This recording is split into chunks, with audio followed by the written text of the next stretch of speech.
اعوذ باللہ من الشیطان الرجیم بسم اللہ الرحمن الرحیم اللہم صلی علی محمد وعلی آل محمد کما صلیت علی ابراہیم وعلی آل ابراہیم انک حمید مجید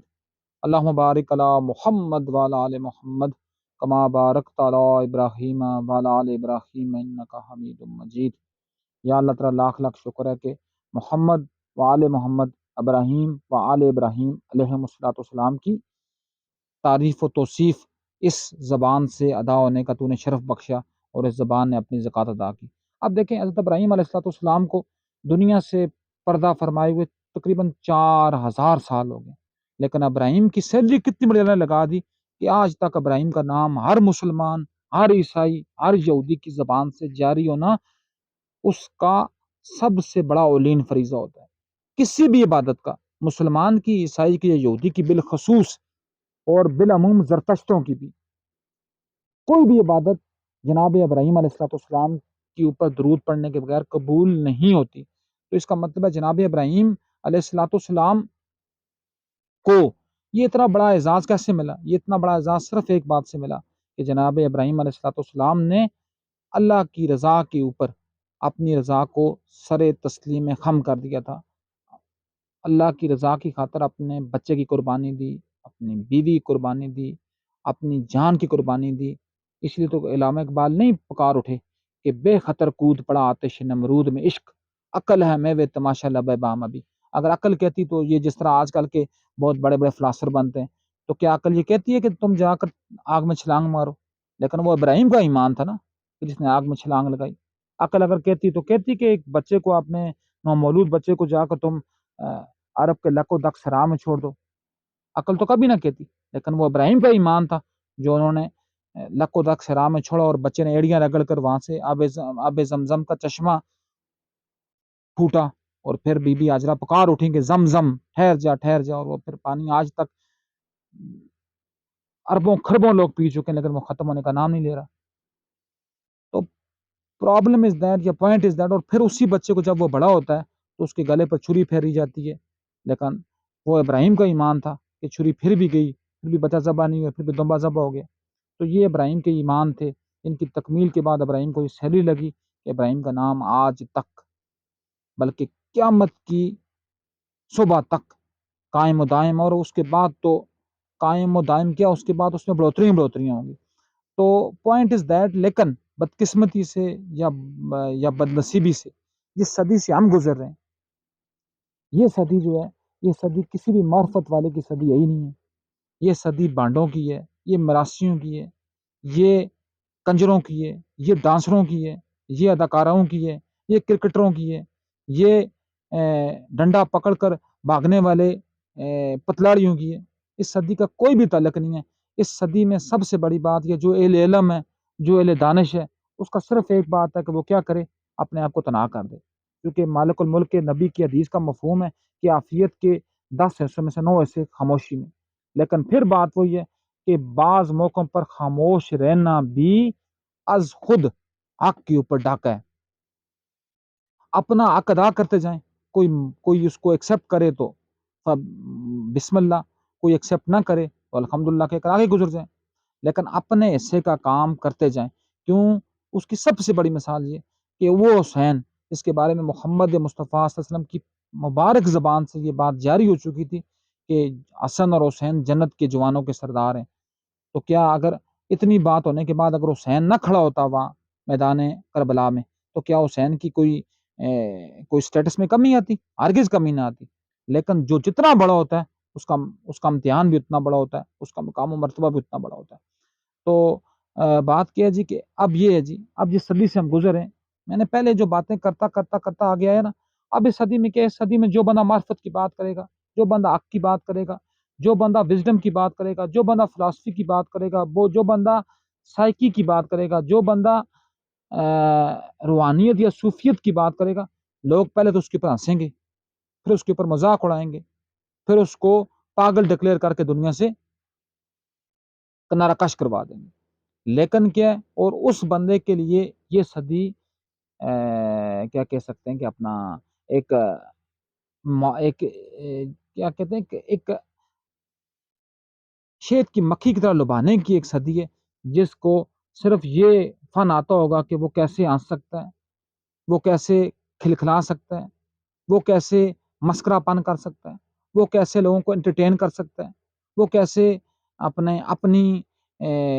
گمراہ کن کاموں سے لوگوں کو محظوظ کر سکتا ہے۔ اس کی سب سے بڑی مثال یہ ہے کہ جس طرح ہمارے سیاستدان ہیں، اب مجھے بتائیں کیا اتنا بڑا صوبہ پنجاب جو کم و بیش دنیا کے راؤنڈ اباؤٹ 170 ملکوں سے آبادی کے لحاظ سے بڑا ہے، کم و بیش دنیا کے 150 ملکوں سے رقبے کے لحاظ سے بڑا ہے، تو مجھے یہ بتائیں کیا اس ملک کو 10 سال میں بزدار سے کوئی اچھا حکمران نہیں مل سکتا تھا؟ کیا پوری مسلم لیگ میں کیا مریم نواز کے بغیر کوئی اور عورت ایسی نہیں تھی کہ جو اس ملک کو لیڈ کر سکتی؟ کیا پوری پی ٹی آئی میں شیر افضل مروت سے اس بڑوے سے کوئی اور لیڈر نہیں تھا جو اس کو لیڈ کر سکتا؟ کیا پیپلز پارٹی میں بلاول بھٹو جیسے بندے کے علاوہ جو بندہ ہے یا بندی ہے اس کا بھی کوئی ابھی پتہ نہیں ہے کہ وہ بندیوں میں آتا ہے یا بندوں میں آتا ہے، کیا اس کے علاوہ اور کوئی نہیں تھا جو اس کو لیڈ کر سکتا؟ کیوں؟ اور اس کے پیچھے لگنے والے کون ہیں؟ اب مریم نواز کے پیچھے میں کل سن رہا تھا خواجہ آصف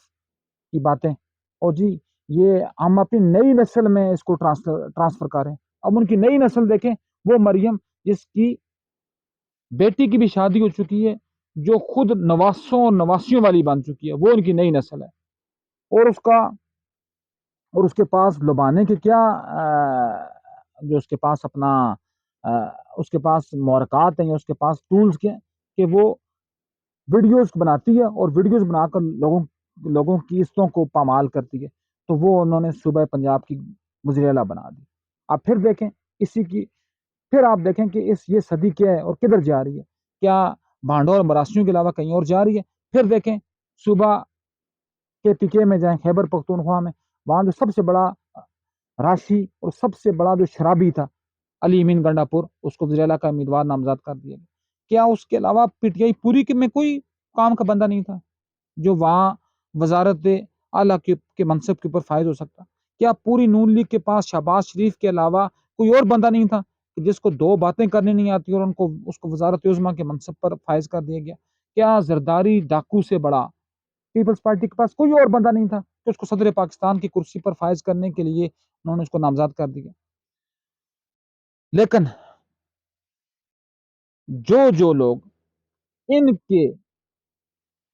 پیروکاروں میں، ان کی پیروی میں، ان کی فٹ سٹیپس کے اوپر چلتے جائیں گے، وہ ان سے بڑے رذیل، ان سے بڑے لعنتی ہوتے جائیں گے۔ دنیا میں تو کچھ دیکھیں، کسی نے بڑی پیاری بات کی تھی نا کہ جب دجال کا زمانہ آئے گا، اب دجال کا بھی لوگ ڈفرنٹ پیرامیٹرز میں نام لیتے ہیں۔ دجال کوئی کہتا ہے کہ وہ ایک اینٹیٹی ہوگا، ایک کردار ہوگا، لیکن میرے نزدیک وہ اینٹیٹی یا کردار نہیں ہوگا، وہ ایک نظام کا نام ہوگا، جو نظام آج تک نافذ ہے، جو آج نافذ ہو رہا ہے، جو نظام نافذ ہو چکا ہوا ہے، جو سودی اور زیونسٹ نظام ہے، جو سرمایہ داری کا نظام ہے، جو کیپٹلزم کا نظام ہے، اس نظام کی شکل میں دجال پوری دنیا میں پنپ چکا ہے۔ لیکن کہنے کی بات کیا ہے کہ یہاں ہر وہ بندہ جو دجالی نظام کا پیروکار ہوگا، جو دجالی نظام کو ماننے اور اس کے اوپر ایکسیپٹنس کرنے والا ہوگا، اس کے وارے نیارے ہوں گے، اور جو اس کے اینٹی چلے گا اس کے لیے دنیا تنگ کر دی جائے گی۔ اس کا مقدر صرف اور صرف کیا بنا دیا جائے گا، یا تو گھر کی تنگ و تاریخ کوٹھڑی اور یا پھر غاریں، کیونکہ اب تو غاروں کا زمانہ تو اس سینس میں چلا گیا، تو اب اس کو کیا ڈکلیئر کیا جاتا ہے، جس طرح آئنسٹائن نے بڑی زبردست بات کی تھی نا کہ جو بہادر ہوتے ہیں وہ میدان جنگ میں مارے جاتے ہیں، اور جو ذہین ہوتے ہیں ان کو پاگل ڈکلیئر کر دیا جاتا ہے، اور جو بدھو، بزدل، منافق اور دلال ہوتے ہیں وہ لیڈر بن جاتے ہیں۔ اور پھر لیڈروں کی شکلیں کس شیپ میں نکلتی ہیں، جن کی میں آپ کو مثالیں پہلے دے چکا ہوں، بار بار مثالیں دینی وقت کا بھی ضیاع ہے، اور پیغام بھی صحیح معنوں میں پہنچ نہیں سکتا۔ اس لیے آخر پر یہی بات کر کے میں بات کو کنکلوڈ اور کمپائل کرتا ہوں، خدارا کوشش کریں کہ اگر آپ کو آپ کے قرب و جوار میں، آپ کو آپ کے گھر میں، آپ کو آپ کے اسکول میں، آپ کو آپ کے کالج میں، آپ کو آپ کی یونیورسٹی میں، آپ کو آپ کے اداروں میں، آپ کو آپ کی عدالتوں میں، یا کسی بھی شعبہ زندگی میں اگر کوئی ایسا بندہ ملے جو ڈفرنٹ رائے رکھتا ہو، اس کی قدر کریں، اس کو ضائع ہونے سے بچائیں، کیونکہ وہ تو اپنے سے کام کر کے گزر جائے گا، لیکن پھر کیا ہوگا؟ پھر آپ کے نصیب میں ایسے ہی بانڈ اور مراسی آئیں گے جن کا نہ تو سر پیر ہوگا اور نہ ہی ان کا کوئی مذہب، وطن اور کوئی ان کی کوئی ان کی اہمیت ہوگی یا ان کی اہمیت ہوگی۔ تو اس لیے کوشش پوری کریں خدا را کہ اس نظام سے اپنے آپ کو جتنا دور کر سکتے اتنا دور کریں۔ میں پھر بار بار کہتا ہوں، 100 دفعہ میں کہہ بھی چکا ہوں، اور میں اللہ اس وقت کہہ رہا ہوں کہ اس وقت سب سے جو بڑا کام ہے وہ کیا ہے کہ آپ اپنے آپ کو اس یزیدی اور اس شمری جمہوریت سے دور کر دیں، اس ووٹنگ سسٹم سے اپنے آپ کو دور کر دیں۔ کم از کم آپ اس حد تک تو جائیں گے، آپ اللہ کے حضور یہ بات تو کہنے کے لیے حق بجانب ہوگے کہ میں اس نظام کا بالواسطہ یا بلا واسطہ کسی طور پر اس کیسا نہیں رہا۔ ورنہ یہ بات یاد رکھنا، علامہ اقبال نے تو یہ فرمایا تھا کہ جمہوریت وہ طرز حکومت ہے جس میں انسانوں کو گنا تو کرتے ہیں، تولا نہیں کرتے۔ میں اقبال کی روح سے معذرت کے ساتھ اس طرح یہ شعر پڑھوں گا کہ جمہوریت وہ نظام کفر ہے جس میں انسانوں کو گنا تو جاتا ہے، تولا نہیں جاتا۔ اب جب 100 گدھے جمع ہو کر ایک بندے کو اپنے لیڈر بنا دیں اور 2-3 اشرف مخلوقات انسان ہوں وہ ایک طرف کھڑے رہ جائیں، تو مجھے بتائیں کہ اس سسٹم کی کیا اہمیت رہے گی۔ یہاں گدھوں کی مثال میں نے DONKEY کی نہیں دی، یہاں نے گدھوں کی مثال وہی دی جو کھوتا بریانی کھا کھا کر یا جو قوم یوتھ کے اشاروں پر ناچ ناچ کر اپنی عقلوں کو گدھوں کی عقلوں کے مشابہ کر چکے ہیں۔ میں ان کی مثال دے رہا ہوں۔ تو اس لیے کوشش کریں کہ اس نظام سے لد ہوں۔ یہ صدی جو لا کی صدی ہے، اس صدی میں اہل علم کا کام صرف کیا تنائی۔ ہاں، اگر آپ اپنے حصے کا کردار ادا کر سکتے ہیں تو ضرور ادا کریں، وہ مجاہدانہ کام ہے، وہ حسینی مشن کا تقاضا ہے۔ تو اگر نہیں کر سکتے، اگر آپ کے لیے اتنے زیادہ مسائل ہیں تو اس سسٹم سے اپنے آپ کو دور کر دیں۔ کم از کم اتنا کرنا تو ہر ایک کے اختیار میں بھی ہے اور اس کے حلقۂ اقتدار میں بھی ہے، کیونکہ ہر ایک کا اپنا اپنا حلقہ اقتدار ہے۔ کم از کم وہ اپنے جسم کا تو مالک ہے نا،